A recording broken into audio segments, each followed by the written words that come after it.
welcome back to the David Lindsey Podcast. We are joined today by Sarah Soliman, who owns this amazing studio in Soliman Productions and has helped my dream come true. Oh, So, I'm blushing. Yeah, no, thank you.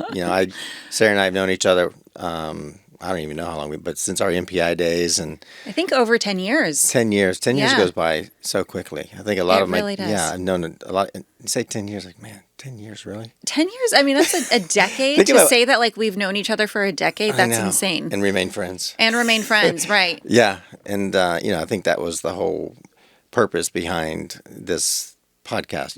First of all, it being a dream of mine to do it, having the connections and friends like yourself, and then for someone like yourself who's been successful in creating Soliman Productions, and we'll talk about that in a minute. But I think that through what you do, you kind of you create events and you create experiences that make people happy, and that's what your job is, right? I mean, we've had people in here today, and we've had Dante and we've had Greg, and and it's all people from different walks of life, but yet what they do in leadership is very important, and the people that follow them and the impressions that they make on people, their family, their people's lives is so important. And with the work that you do from a leadership perspective, I mean, I see it and walk it, and it's amazing what you do. So Thank congratulations, you. yeah. But Thank you. can you talk about a little bit about your business, a little bit about your leadership style, Sure. and what has made you successful?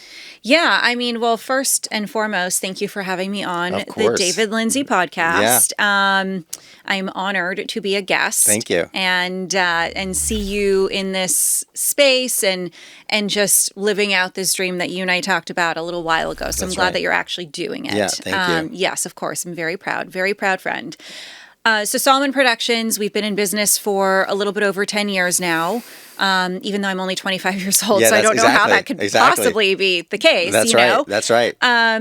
But we have expanded over the years. So when we first started, it was very much focused on content creation for events specifically.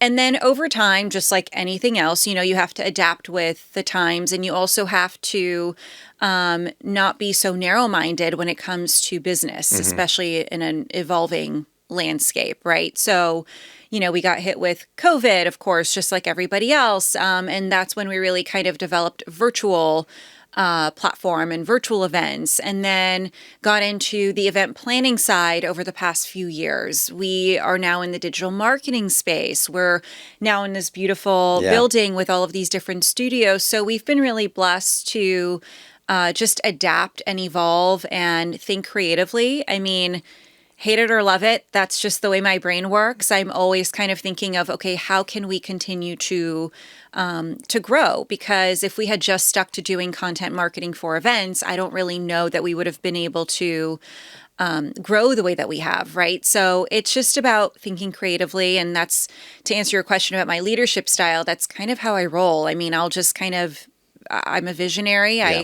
I come up with ideas and concepts, or I see what other businesses are doing or not doing. And I'm like, okay, how can we fill these gaps, right? And become kind of like a one-stop shop for these various services that we offer. So I'm sure it drives my team a little crazy, but at the same time, I also think it's fun for us to do things that are a little bit different day to day, week to week, and just always have our hands full with something. You and I talk about that all the time. Like, to us, it's kind of a common sense thing of what an ABC company is missing. And when you see something glaring that a company is missing, you don't want to, I mean, how do you relay that back to them without making them feel a little bit silly about not recognizing something that should be easily recognizable for their company, for their nonprofit, for whatever business they might be a part of? Yeah, good question. So this is the bane of my existence, Yeah. right? So always looking at the pain points that organizations, whether nonprofit or for-profit companies, go through. Yeah. And it's always so obvious to me. I think Yeah. call it because I own a business, or maybe because I have a content marketing event brain, and I see where these companies could be even bigger and better than they are if they just told their story. That's right. And if they told their story through content, digitally, and in person through events. That's right. So for me, when I am in discussion with potential companies that we work with. Yeah. And again, whether it be for-profit or nonprofit, it's a little frustrating because you're like, gosh, you guys have so much potential. And you are a for-profit business. I'm a for-profit So people business, are like, hey, yes. show me what you can do, right? Exactly. And you're Yes. like, well, maybe not. Right. Yeah. So, for us to identify some of these pain points and say, look, you guys could be so much bigger if your digital marketing looked a little bit more like this. Yeah. And then solving for that, or hopefully solving for that by being their partner and coming in and coming up with a strategy around their digital footprint, but then also really doing events too. I'm a very big believer that in person is the way to go when it comes to real marketing. And you have to have both within your business, again, in today's world where there's so much noise. And you have to stand out by creating an experience for people in person to come to you, learn about what you do, and support your cause or your business, right? By creating an in-person experience. But then twofold, if you don't exist online, and I don't just mean a website, Yeah. I mean digitally, like through social media, and you're Relevant. posting one time a month. I mean, come on, Yeah. like you're going to get lost in the sauce. For sure. That's kind of where I feel my expertise is. And, it's a little frustrating sometimes when people are like, oh, we've got in-house, or we do this ourselves, and that's fine. But then you see that they're missing the mark still. Yeah. Or there's not a need for that right now. Or there isn't a need for it right now. And I'm like, what do you mean? Yeah. What do you mean? It's 2026, people. There's a need. We can see it every day. There's a need. The need was like 10 years ago. And if you're not doing all of these things, you will not grow. I mean, it's just what it comes down to. What do you think blinds them to the fact that say something there's not a need when there's obviously a need? I think budget is always what it comes down to. Yeah. Budget is, of course, people don't want to invest in something that feels like an intern can do, perhaps, Yeah. but it's something that you should invest in because this is literally the arm of growth Yeah. for all businesses, right? Is what we're doing. Yeah. And I think that's also part of why we've been able to grow and be successful is because we really do work in a space that everybody needs. It doesn't matter what industry you're in. It doesn't matter if you're, in medical or tech or retail or whatever it is. Like everybody needs their story told. And that's what we try to do. What is the space that you find yourself kind of living in? What is the primary industry that you find yourself working with when it comes to your event production and where you're living? Good question. I don't think that there is one industry in particular. We do work for so many various industries. So we do a lot of medical meetings. Okay. I think if I had to pick one, I would say from an event standpoint, the content world, medical meetings are definitely something that we work a lot with. And I think that's because they have so much that they need to share and content that they want to share and stuff. And of course, from a sponsorship standpoint, their budgets are a little healthier because they are in the medical space and they work with pharmaceutical companies and companies that can really support their organization. So they have a little bit more wiggle room when it comes to being able to bring us on and again, help tell their story. And it depends. Like, even here in our studios, ironically, we have a ton of real estate realtors or, mortgage brokers or whatever that come in and they really have mastered the content and digital marketing space. Okay. That real estate industry, they do a great job at putting themselves out there. Well, they have to, right? Because it's so competitive, It is especially in so Central Florida. For sure. I mean, yes. from just kind of a more high-end luxury, and people through COVID decided, are coming to the to Florida in general. Yeah. Right. So they have to separate themselves in some way. For sure. Yeah. And they've done a really good job at like we've one client in particular that we work with ongoing, and their brokerage does a really good job at coming up with super creative ideas, and just, we're really happy to be part of their growth journey. And it's fun for us to see how they constantly reinvent themselves as they're selling homes. Yeah. I mean, it's, so it's just a matter of kind of stepping back, and that doesn't have to be just for real estate, but you have to step back and say, okay, what can I do to really stand out in my industry? Because every industry is busy. Every industry is competition. I mean, heck, even our industry. Of Like my course. industry is so competitive. Yeah. Right? I mean, you've got even people overseas that are editing for like, $1 an hour. Yeah. I mean, cheap. So how do you stay alive in a market that is so globalized and that, again, people are trying to cut budgets. So those are the things that I think I try to educate a lot of people that we work with as well within their own space of how they can kind of bob and weave through their own competition. Let's talk about you've been in business for 10 years, kind of that journey from year one. Where did you really see, because I mean, obviously it takes a while to grow a business, become profitable in a business. In that 10-year span, where did you really start to see, this is where I need to be. This is going to pay the bills. This is a business for me. Was it like year 3, year 4? Was it client? Because I mean, the majority of the people that contract with you, they stay on board. They don't go anywhere else once they've experienced Soliman Productions, right? Yeah. So and growth is more organic and referral based, right? I would think.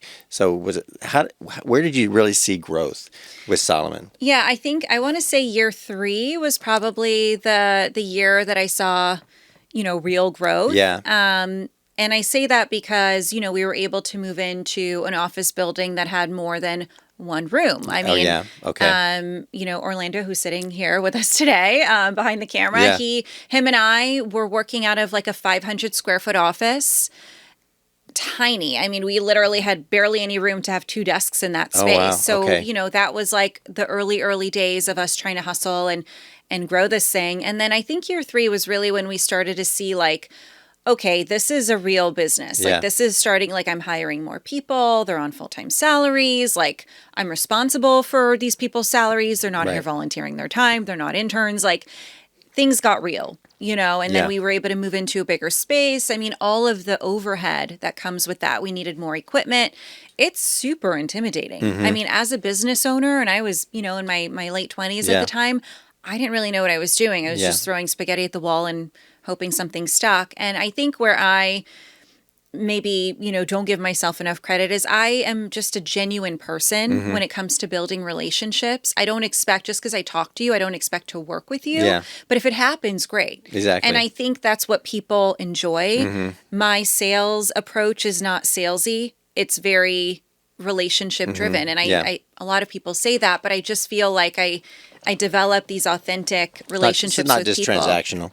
Yeah. Exactly. Yeah. I mean, you and I have been friends for, again, like 10 years. That's and right. whether business happens or not, I'm not going to not talk to you or That's not, right. not check in on you, see how you're doing just because we may not have a actual transaction in play. So I think people enjoy that. And I think my team is like that too. I mean, a lot of people say like, oh, your team's so great. And they're just friendly people. They enjoy what they do, and it comes with growing a brand. Yeah. So You've been a good soundboard for me in understanding, because some of us, you want that, we're just genuinely good people. You, me, and other people within our network. Did you have hard lessons of trying to work with people that it just didn't work out the way they said it was going to work out, and how did you kind of develop more of a quote spine to say, I may not need to work with you. I need to pass on that opportunity. What was it that you learned in growing the business of people you can work with and people you can't work with? I have always liked to do business with people that are similar in style. And what I mean by that is, again, that genuine nature. Yeah. Just a good person. I mean, I have fired clients before that have treated my team poorly. I just don't have the patience for that. And to me, money has always been secondary. Yeah. I'm a true believer that what you reap, you sow, Yeah. And if you're putting out good in the universe, God will come back twofold Yeah. and reward you. And I think that's always been my mindset. Early on in my business, and I used to share the story all the time. I actually haven't shared this in a long time, but the law of attraction, I'm a true believer in that. And I feel like, again, when you do good comes back. So I always like to work with people that do good, Yeah. because we're on the same playing field, Right. right? Like money will be there, but we need to have the baseline of our business foundation laid out properly first.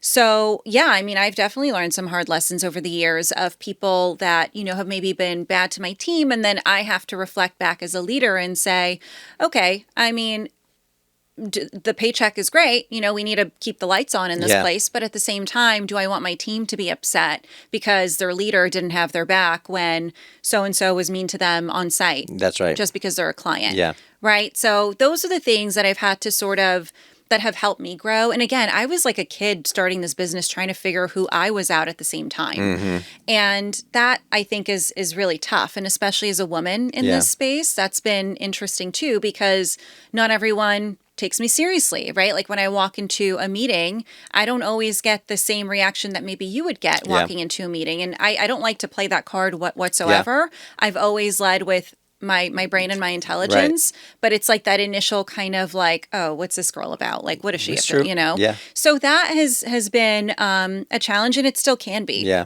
to be quite honest with you, even though I've been in this for a decade now, but it's always, I think, going to be a challenge for me. But I was raised in a way that is like, hey, you're a bulldog. You just go out there, you do what you got to do. You don't make excuses for yourself. And, you work with good people, you serve good people, and that's it. So I've always kind of led the business that way too. Do you have any mentors that people in your life that you consider mentors that kind of helped you? I mean, I know your mom is a big part of your life and very important to you. I met your mom, and she's an amazing woman. So I can tell that's probably she's been a big part of your life. Yeah. Maybe talk a little bit about what you did prior to starting Soliman Productions and kind of what spurred you to say, you know what, I want to get into my own business. This is what I need to do. What led you into starting this company? Yeah. I mean, both of my parents have been huge mentors for me my whole life. I'm extremely blessed to say that I have the best parents in the world. My dad has always been a sounding board for me when it comes to business. He owns his own business, and he was actually the first person I told, hey, I think I want to start my own thing. I was actually walking through Ulta beauty store. And I remember being on the phone with him, and I was working for a company at the time that, their leadership style was very different than mine. They didn't really focus on people first. It was profit first, and that's okay. Everyone operates in their own way. It's just not my style. So I started to feel very overwhelmed and sad and just didn't really want to work. And you know me well enough by now to know I'm a workaholic. Yeah. So that is so not me to not want to work. So I knew I had to make a change, and I could either go work for someone else or start my own thing and see what happened. So I called my dad and I said, hey, Dad, I think I'm going to quit. And I think I'm going to start my own business. And he's like, oh my gosh, you should. There was no hesitation in his voice. And that means so much. Oh my gosh. Because if he was said something opposite of that, you'd been like, ugh. For sure. That just puts a bounce in your step. It really does. I need to do this. It really does. Yeah. I mean, he was for sure instrumental in like the very early stages of me saying like, okay, this is kind of cool. Mm-hmm. And it's funny because he said, yeah, you can call it whatever, like 123 Productions or whatever. And I'm like, no, we're going to call it Soliman Productions. Absolutely. Because I have a good brand, and I wanted that brand to stick and for people to be like, oh, I wonder if that's Sarah's company, Mm-hmm. And then my mom is our CFO. So that's pretty cool because who better to trust with your money than your own mom? Absolutely. So yeah, I mean, I think that my foundation is strong because I come from a strong backbone. And my mom, who you mentioned, is a very strong personality woman, and I get a lot of my confidence and my backbone from her. Yeah. And I am super appreciative of that. I know that's not everyone's story. Yeah. So I have to say, like, I didn't have a lot of struggle because my parents were so positive in my life and completely backed me in this business. And I'm constantly coming up with new ways to, make money and whatever. Yeah. And they're always supportive. Yeah. So, it's pretty cool to have that. I know that you built a successful business, which now allows you to give back. And I know community is very important to you. We serve on a board together, but you have your choice of nonprofits that you could be involved with. What is it about the nonprofits charitable organizations that you're a part of that sticks out to you and says, you know what, I really need to be a part of that, and I want to help, and I want to support that organization? Yeah, philanthropy has always been very important to me, Yep. even prior to starting a business. I grew up in Palm Beach County, and not many people know this, but I used to volunteer at our rec center. Like, it was a 5-minute drive down the street from where I grew up. And I actually won one of the years Palm Beach Volunteer of the Year. And I used to serve the homeless at Thanksgiving every single year. And it's always been super important to me to give back. Because again, what I shared earlier, right? Like, what you put out in the world will come back to you. Yeah. So as I've become successful and, financially more stable and all those things, it's like, who am I to sit back and be like, oh, I made it, I'm Yeah. good, Yeah. No, you have to give back. It's our duty to give back. So for me, I don't, it's funny because I always think, I'm like, what matters to me? And then I'm like, what doesn't matter to me? Like, it all matters. Yeah. So what I choose to align myself with, it just really depends on the people that are also a part of it, right? And what I could do to make an impact within that organization. I don't want to come in and serve on a board where I'm just kind of silently sitting there, not able to actually do and execute. Yeah. I'm an executor. I need to be given a task that I know will be fulfilled, and then I see the impact being done in the community. So a lot of what I do, at least right now, is youth driven. I really do, especially as an employer. I see, some challenges with some of our youth coming out of schools and maybe not having as much guidance as I've had, over my Yeah. life, whether it's at home with their families or even in our school systems.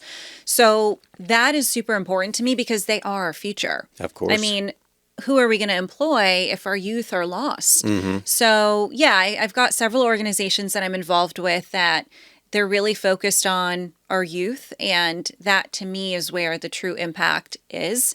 But then I've got, organizations that I give back to that are more cause driven when it comes to maybe disease or Yeah. things like of that nature. So it's all important. It all matters. And I just, I try to give of my time and resources as much as I can. Yeah, and it's hard to choose.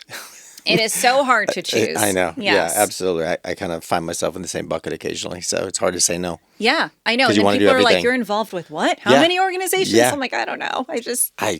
They asked me. Yeah, exactly. Exactly. Yeah. Well, personally, you just had some huge event happen.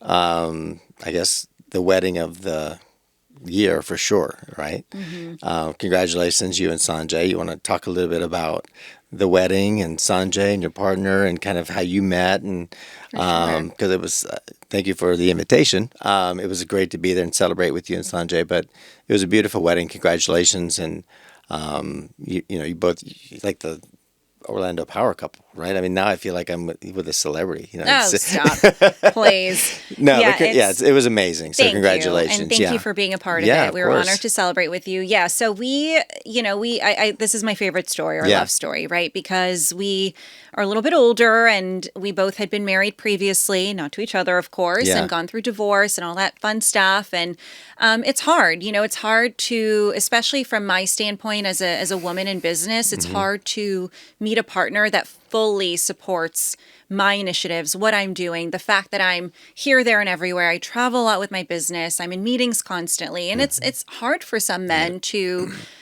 be okay with that and adapt to that. And, I have a huge personality, so that's not for everybody. And I've had to learn that many ways over the years. So when Sanjay and I met, it was amazing. I mean, it really was God's timing and his Yeah. plan. He was going through divorce. He was married for a long time, has an amazing son out of his marriage. And I, again, was married myself, and the timing was perfect. We learned as we got to know each other that we have mutual friends and all this stuff, and we just had never met Yeah, until the time that we that's met. right. Until the time was right. Until the time was right. So we met just organically, which was amazing, and we hit it off right away. And I think both of us knew right away that, okay, this is different. Like this guy, yes, we're aligned. Yeah. We have all of the same values and he owns a business as well. And it was just really refreshing to meet someone and be with someone that I didn't have to feel like I needed to minimize myself to make him comfortable, nor does he ever want me to. Yeah, right. He is my biggest advocate and cheerleader, and he'll be the first to say, have you met my wife, Sarah? Yeah. She's the CEO of Soliman Productions. Which I'm is- like, babe, they don't even know what that is, Yeah. but thank you, you Yeah. know? So But that's important. it is. It is so important to have that in a partner. And again, from a woman's standpoint, it's so nice. Like, I just feel like I can truly be myself. And that's a really important thing for me, of course. So Yeah. yes, we just got married officially March 21st at the beautiful Waldorf Orlando. And Hard to believe that's a month ago. it's crazy that it was 1 month ago. I know, yeah. And the planning process was quite the... How did you do that? I don't know. We had a big wedding wedding, planner. running a business, just life. We had a wedding planner. I don't think I've ever been that stressed out in my life. And You never showed it. I don't know how you did not show it. I think I'm just working in events, I think was a really good thing going through that, because I feel that event stress at all times, but this was on another level because we were the one putting the event on. But we wanted to create an experience for people. We didn't want it to feel like, oh, another wedding, Yeah. right? And we are both of different faiths. So I'm Christian, he's Hindu, and both are very important to us. So we wanted to make sure that we showed both of that on display during our wedding. So for those that don't know, we had a full day wedding starting at 10 a.m. with an Indian celebration. So everyone was dressed in Indian attire. He had his barat. We did our Hindu ceremony, which was beautiful. And then we had lunch, and then we took a little break, and then our guests were able to change for the rest of the day, which included the Christian ceremony, cocktail hour, and reception. Yeah. And even with the reception, we wanted that to be a wow moment. We wanted people to go through that ballroom and say, literally, wow. Yeah. And that's what happened. And, we're just so happy. It was a magical day, celebrated with lots of our close friends and family. Yeah. As you know, we had 800 people there, which was insane. Yeah. But it's what we wanted. We wanted it to be an experience for our guests, because we wanted our guests to see how much we love each other, and that our love Very is evident, by the way.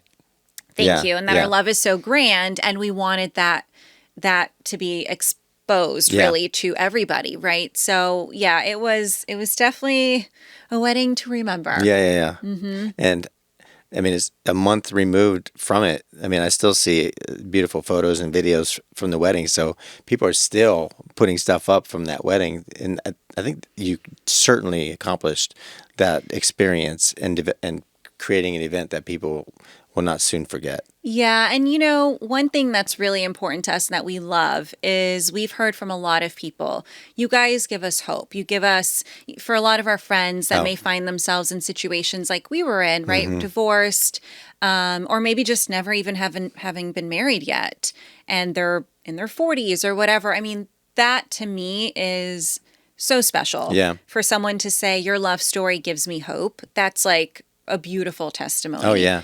And that's, for us, like what makes us most proud, is that we know that we were so blessed to have found each other, one, but then two, for people to look at our story and say, okay, there's still hope for me. There's someone absolutely out there for me. And that's a great thing. Hope everybody's always looking for hope.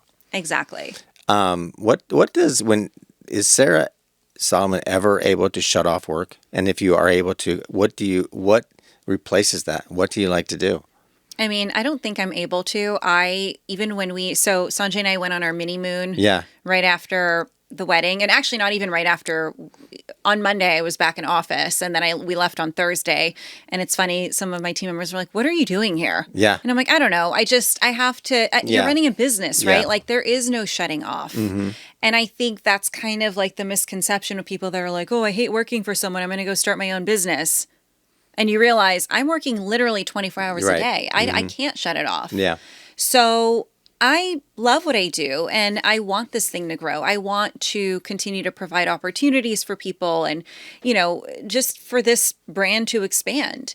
And in order for it to expand, I have to be present. I have to be on. Yeah. And I'm not saying that rest isn't there or it isn't needed, but at the same time, it's just kind of my nature. I've always been that way. Yeah. To just be, on. So even on my wedding day, my planner was like, can you put your phone away? And I was like texting, whatever I was doing, emailing or whatever. She's like, what are you doing? Like, enjoy your day. And I'm like, I am enjoying my day. What are you talking about? Don't take my phone out of my hands. Yeah, that's exactly. not gonna. Yeah, that's right. Exactly. But it's who I am. I don't know that I can necessarily change that, but I also am proud to say that I found my complete equal. He's just as psychotic as I am.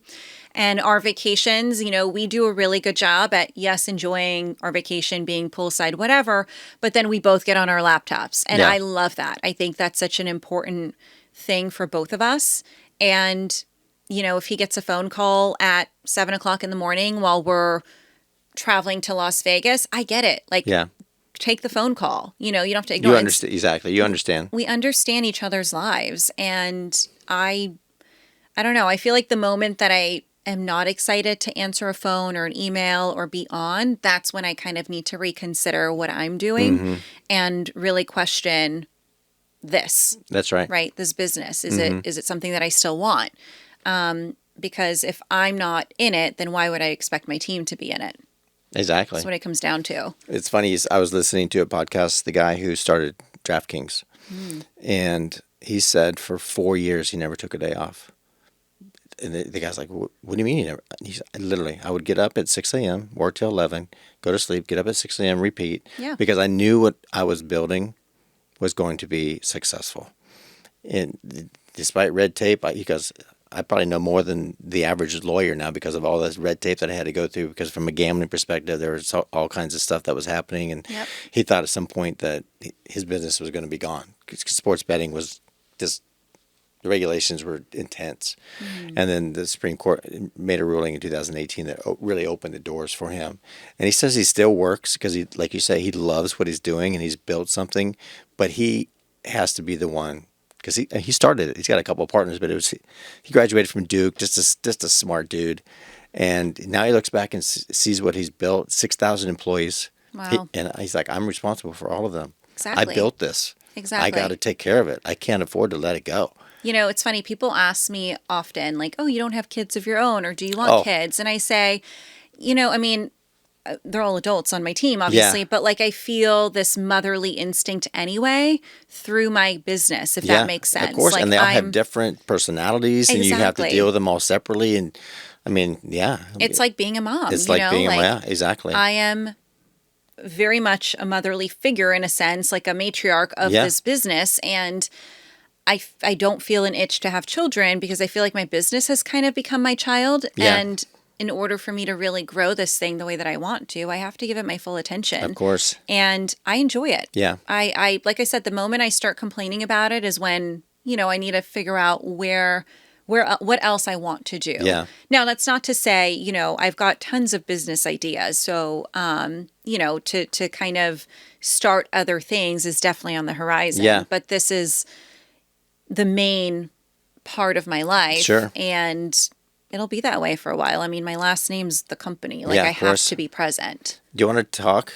a little bit about Solid Travel and with some of those new ventures? Because it's kind of cool, right? Sure, yeah. And I've been seeing little bits and pieces, but maybe hear you talk a little bit about one of those new ventures and talk about Solid Travel and what that represents and what's behind that. Sure, yeah. So, So 2 years ago now, I think it is, I started to just explore, like travel. I mean, we've always traveled a lot with Soliman Productions. My team does, I do, whatever. So I realized, I'm like, gosh, how silly. We could be making commission off of all of this stuff. And we're just sitting ducks, like, That's what are right. we doing? Yep. So I started a travel agency on all of my free time. Yeah, exactly. I got certified as a travel agent. I had to go through hours of training. And it's funny because Sanjay, my mom, my dad, everyone was like, what are you doing? Like, it's Saturday. Why are you working still? Yeah. And I'm like, well, I mean, I'm always about improving myself, bettering myself, That's right. Like finding different ways to, again, make money. Yeah. And I became certified as a travel agent. I got my IATA number and everything. Wow. Okay. And then I started booking. First, it started as just like personal travel. Sanjay and I going on vacation, getting commission back on that. then I implemented it into the company. So a lot of like what we're doing it from a travel standpoint, the company will get commission back, right?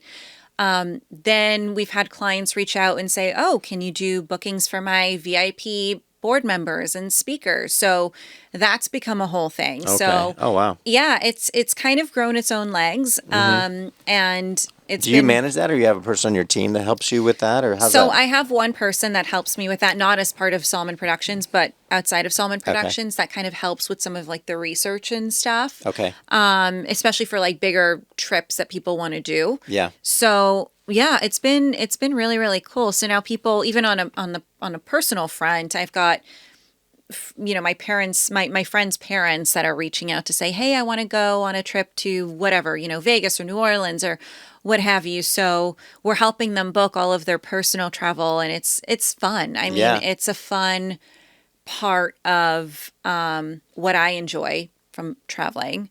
And I know I've gotten to see so many places over the years from traveling basically all over the country. Yeah. And being familiar with a lot of these cities that people have never been to. So I'm like, yeah, I've been there myself. I can tell you exactly where to go eat, and I can tell you exactly where you should stay and what's walkable, what's accessible from the airport, so on and so forth. Yeah.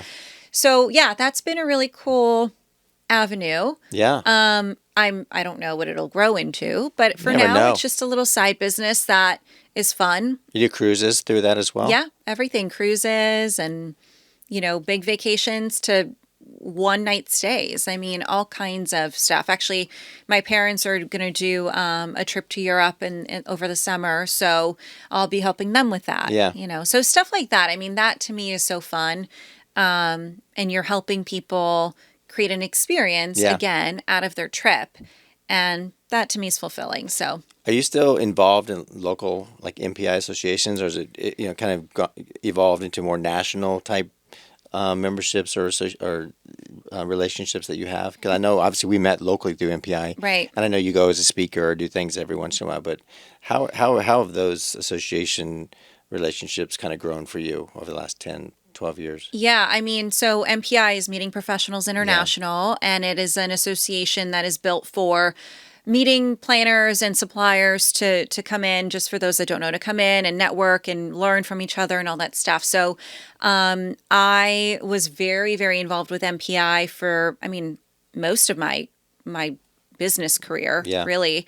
I served on the MPI Orlando local chapter as the vice president of marketing and communications, and then as president-elect, as MPI Orlando president during COVID, which was very interesting. And then I've also served on the global board for MPI, so like MPI, global, as their as part of their foundation, MPI Foundation. So yeah, I've been super involved with MPI. I have taken a step back over the last couple of years just because I feel like I served so much in that space, and I kind of wanted to step aside, let others take over, and then focus on some other more local initiatives like what we talked about with our youth and different organizations in our Central Florida community. But I'm still very involved with MPI. They call, I answer, and I've got friends for life through MPI, you being one of them. And I am forever grateful for those connections because they really have become family. So it's not only helped my business, but it's also my circle of influence. A lot of it comes from that world. A lot of those folks were at the wedding, and it's, you become family. Yeah. I think it's important for people, especially in business, to be affiliated with an association within your own industry. So whatever that looks like for you. So for me, it was MPI. And like for me, when I moved to Orlando, you're getting involved with organizations like that. This kind of helps build your network, and because you might come here without, you don't know anybody. Yeah. And then it just helps kind of grow that base quickly. And like you said, 15 years later, we're still friends. Yeah. And it makes a big difference when trying to ingrain yourself into a community.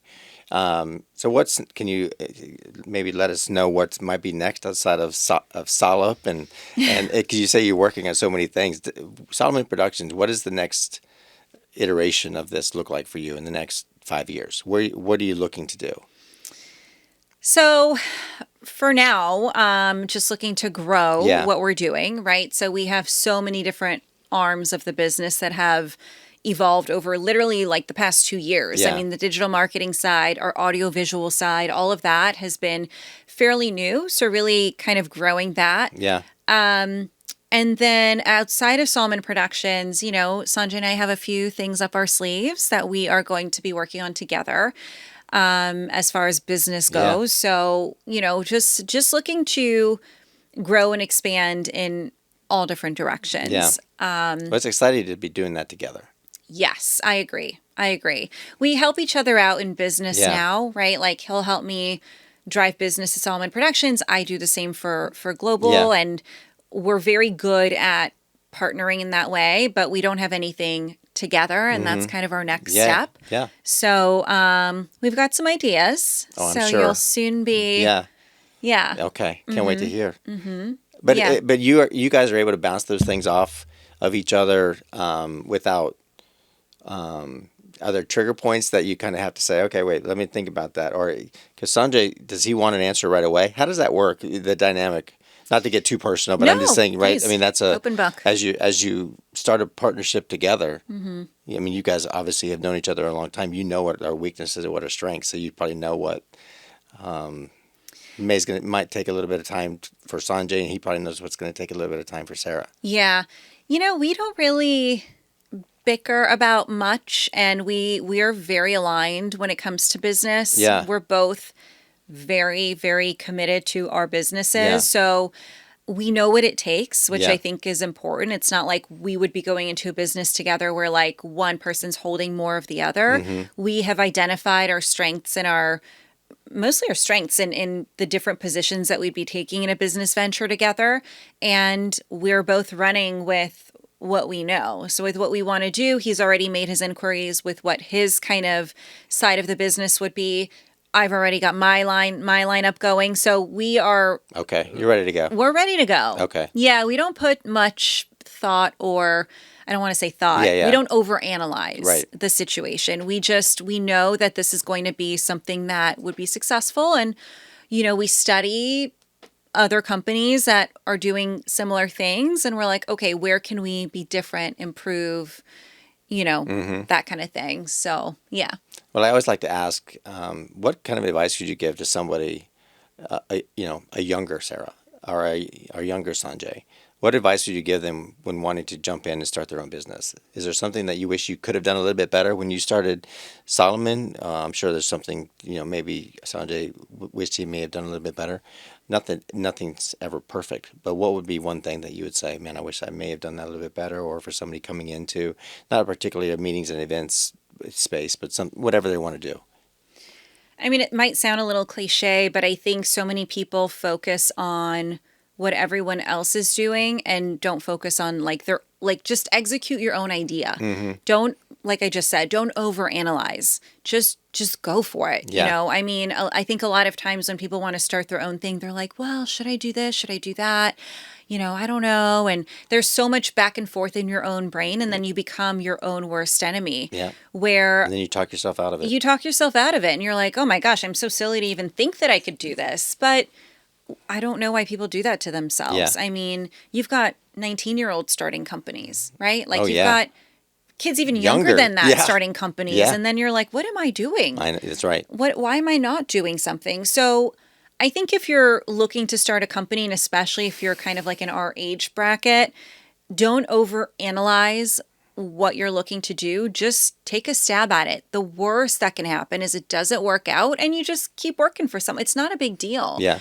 But I think the overanalyzing part is really hard for people. And also in today's world where you see so much on social media and you see so-and-so successful and traveling and riding the best car and whatever, you're like, I'm never going to be Yeah, that. but they had to start somewhere, Exactly. right? They didn't just Exactly. start there with 50 million followers and And this who and cares having about this the and followers, no, right? but I'm that's just saying the other that, but thing a lot too. of the younger kids say, how many people are following them? Yes. That Yes. like my 16-year-old son, he's like, well, that guy, yeah, he has 50 million followers. That's the first thing he knows. I said, do you know this guy? Oh, yeah, he's got 50 million followers. So he wants to know who it is. Yeah. As opposed to like 20,000. Yeah.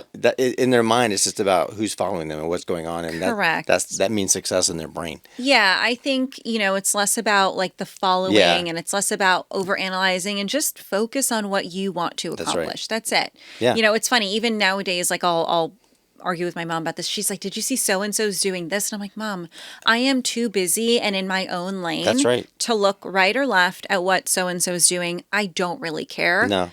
I don't care. You don't have time to really care. I don't have time. And I'm happy I don't have time. That's the point. Exactly. Like that is the whole point. And I wish them well. There's enough business out there for everybody. So, And I think just listening to the little voice inside you, because the little voice is the one that brought you to that point. Yeah. Yeah. Don't argue against that little voice that you can't really hear. Right. Exactly. I think if I, put too much thought into what we were doing 10 years ago, we wouldn't be where we are today. No. It's just like, hey, let's just figure this out. That's right. And I'm still figuring it out. Yeah, but you're doing a good job figuring it out. Thank you. Yeah, of course. I definitely, there's days where I'm like, who the hell do I think I am and what am I doing, But you just have to get up and be a little bit better than you were the day before and say yes to opportunities. That's another thing. That's right. I think a lot of, especially young people now, they want to align themselves with like only things that they want. That's not how you can really grow. Like you have to say yes to opportunities, do something that's uncomfortable, go into the rooms that may feel a little stuffy because you never know who you're going to meet. You never know. And just grow your network. Your network is not only online, it is like this in person. This is where real things happen. Yes. So that would be my advice to young people and people our age of don't get stuck in just your own ways and, just go for it. Well, thank you for saying yes to this opportunity that I took forever to to pull the trigger on. I love it. Certainly appreciate your friendship and business partnership and certainly congrats on all your success and everything else that you and Sanjay are going to be releasing. But certainly appreciate your time today because I know how busy you are and, just your support in starting the David Lindsey Podcast. Of course. I'm so proud of you and I love to see you shine in this space and all the guests that are in and out of here. It's been really cool to see. So keep it up. Thank you. Thank you.